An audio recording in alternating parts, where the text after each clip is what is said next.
Hello and welcome to Kanen Coffee Espresso Machines. Today we're testing this Gaggia coffee espresso machine, and we have it in steam mode. You can see that the machine leaks a little steam here from the group head. We tried to resolve that, but there is nothing we can do to stop that from happening.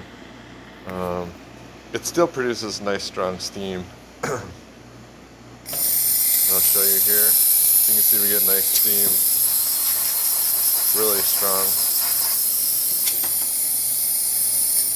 And then we're going to do a cooling we'll turn off the steam.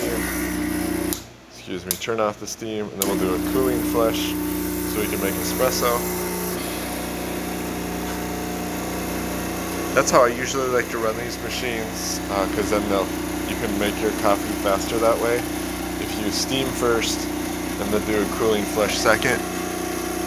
That's true with just about every single boiler machine out there. And then